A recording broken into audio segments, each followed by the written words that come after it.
The transition at the graduation from Earth School to the new life in the afterlife is quite smooth and painless, without trauma or fear. People who've made the transition describe suddenly feeling calm and comfortable in spite of what might be happening to their bodies. They are aware, often to their great surprise, that they're in a new condition. They're happy, out of pain, feeling light as a feather. They don't even notice the transition. This video contains accounts by 4 people speaking from the life after this life about what happened during their transition.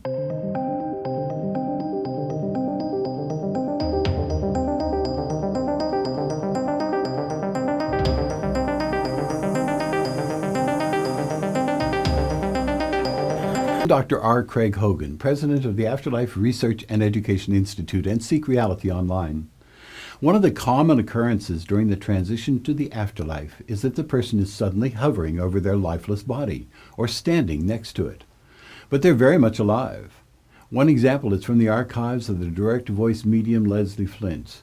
Flint had the ability to have people whose bodies have died enter the room where Flint was sitting and speak as clearly as though they had been standing at a microphone. During one of Flint's direct voice sessions, a man in spirit known as Mr. Biggs described what happened at his transition. He was sitting in his easy chair, felt odd, and found himself standing over his body, which was still slumped in the chair. This is the recording of Mr. Biggs speaking through the mediumship of Leslie Flint, describing what happened to him at the transition at the end of his life. I was sitting in my chair, and I was reading the newspaper, which had just come, and I felt a bit sort of odd, and I thought, well, it's funny. I took my specs off, put them on the table, just sit quiet for a minute and pass off, but next thing I knew was that I was sitting there, but I wasn't there. I was sort of standing, so it seemed to me, standing by the chair, looking at myself. I was in the newspaper on the table with my glasses, and this is all very strange, I couldn't make any out of this at all. And then I was conscious of the fact that there was someone knocking at the door. Don't know how. It was funny that I was standing there, sort of looking at myself, sitting in the chair, and yet it was as if I could hear this knocking at the door. And at the same time, almost in a minute, a second, I was able to see who was knocking at the door. I was still standing in the room. And it was my sister. And she lived a few doors down the road, I thought, oh dear, what am I going to do? I can't open the door. I don't think. In any case, it's, I was in a proper sort of panic. Anyway, this knocking went on. I was sort of getting all flustered, thinking I was sort of dreaming or something, and I was hoping I'd wake up and go and open the door to my sister, but nothing happened. And then I could see her going down the path. She was looking proper upset and agitated. And I thought, well, I don't know, what do I do? And anyway, what must have been only a few minutes, she came back with the policeman. Oh dear. Well, she got a piece of policeman before. And it suddenly dawned on me, of course she couldn't get in, perhaps she was upset or worried about me. And yet I thought, well, there's nothing I can do about it. So I sort of just stood there beside myself. Sounds silly when you say that.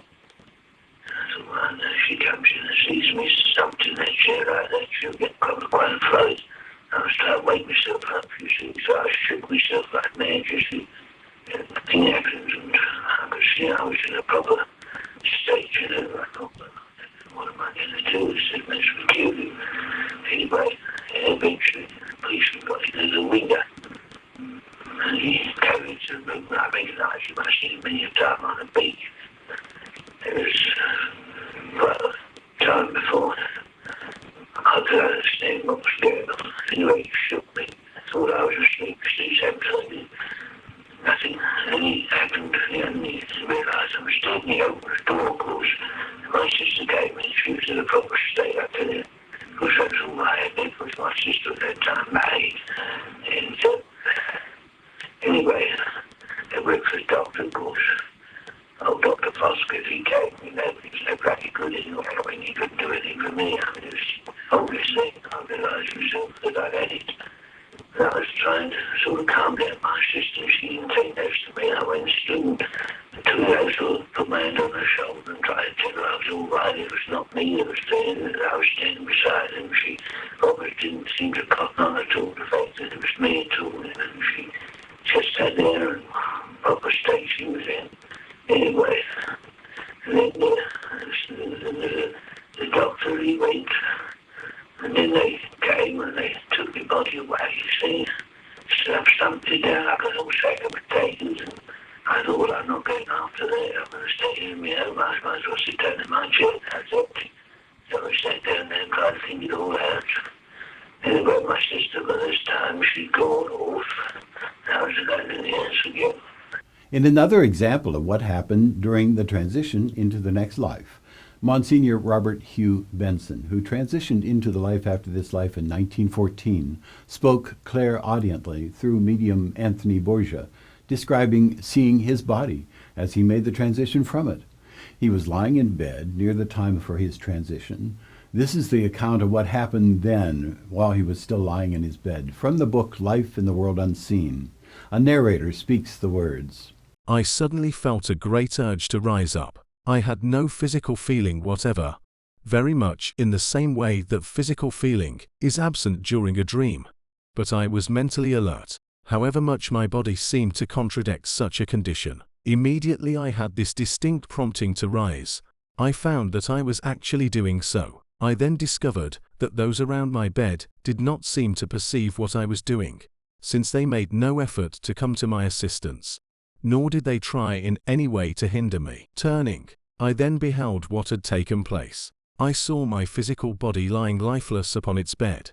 But here was I, the real I, alive and well. At no time was I in any mental distress, but I was full of wonder at what was to happen next, for here I was, in full possession of all my faculties, and, indeed, feeling physically as I had never felt before.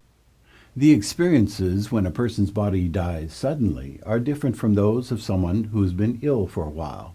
The person suddenly out of the body may go on with the same activities the person was doing before the transition, unaware that they're not in their body.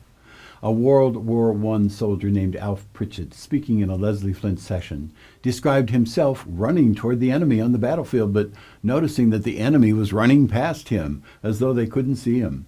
It wasn't until some time later that he realized his body had been killed suddenly, most likely in an explosion, but he was still running on the battlefield as the spirit person. His physical body was lying dead on the battlefield somewhere, but everything else, his mind, personality, and memories, was exactly the same. This is Alf Pritchett in spirit describing his experience in 1960 in a Leslie Flint session, 43 years after his body's demise on a battlefield in World War I. One moment I was alive, and I always remember it so well. We'd been under a heavy bombardment practically all day, and I thought to myself at the time, we come through this lodge, we've been lucky, you know. And then we were, early morning, we were given the command to go over the top. I thought, this is it, boy, you know. Well, I come out of this lot, I've been bloody lucky. Anyway, I went. I must admit that it took all I got to really get myself over the top. Anyway, I don't like even going into it, thinking that all I know is that I was running forward. And I still get running forward. And the funny part about it is that some of the Germans were coming towards me, and they rushed past me as if they didn't see me. I thought, well, that's a funny attitude. All I remember was feeling in a pretty bad state, you know, sweating. Oh, I know, no, this is it, you know. And instead of them attacking me or in any way sort of taking any interest in me, they were rushing past me. I thought, oh, good Lord, can't make this out too. And it took me quite a while to sort of realise what had happened. In fact, it was some time, I think, before I realised what happened. I went on, and all I can remember is running and running. I thought, well, they're not going to see me. I'm certainly not going to bother about them. I'm going to try and get in a little cubbyhole somewhere and get out of it. And all I remember is getting into a hole in the ground that had been created by a bomb, I expect, sometime. Anyway, one knows I got in this hole, and I just crouched down and thought, well, I'll wait till this shindig's over and hope for the best. I might get taken prisoner, who knows. I was just lying there thinking to myself, well, it's so funny, how'd you do? They didn't see me. They must have seen me, yet they went right past me. And I started to think about it, and well, I don't know, I'm lucky. And all of a sudden, it's just as if I saw an outline, a shape or a figure appeared. And I kept looking, and I thought, well, I don't know.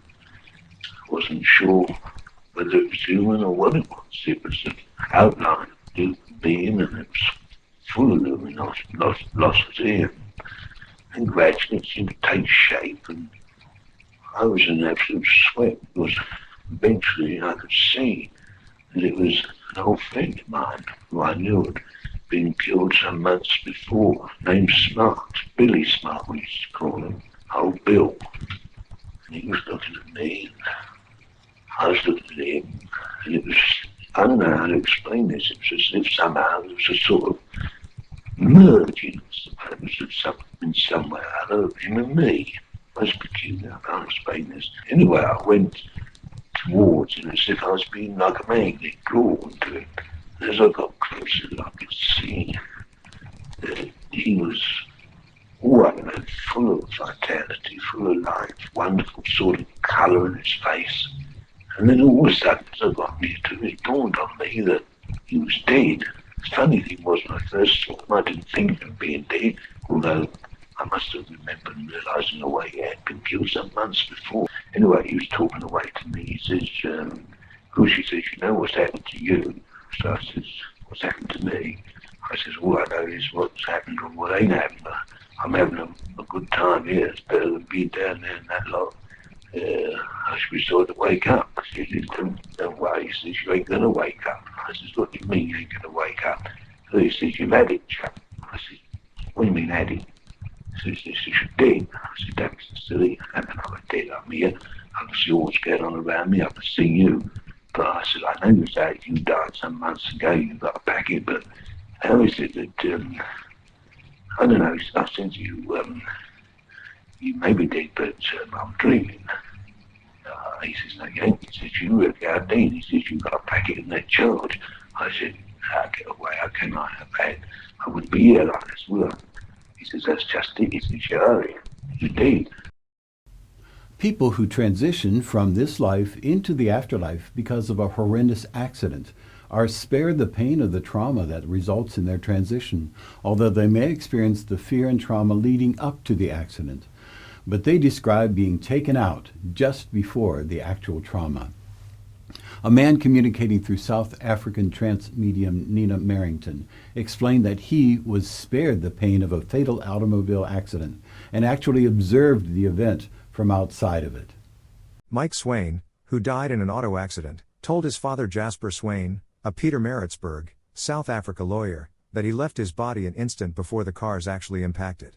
Heather, his fiancée's young sister, was also killed in the accident. Mike told of being blinded by the glare of the sun reflecting off of the windscreen of the oncoming car. All of a sudden, the radiance changes from silver to gold. I am being lifted up in the air, out through the top of the car. I grabbed little Heather's hand. She too is being lifted up out of the car. When they were about 30 feet above the car, they witnessed the collision below them and heard a noise like the snapping of steel banjo strings. They had suffered no pain. All speakers from the life after this life say there is no pain that they experience during their transitions. People who transition because of illness have no experience of the body's pain at the end, even though the people gathered around the deathbed may see struggles and signs of pain in the body. Our transition from this life to the next is as easy and comfortable as can be. It's a glorious release from all the pain, worries, and burdens of the body. People describing their transition from the afterlife say that they are just there 1 minute and in the afterlife the next. No one need fear the transition from the body at the end of the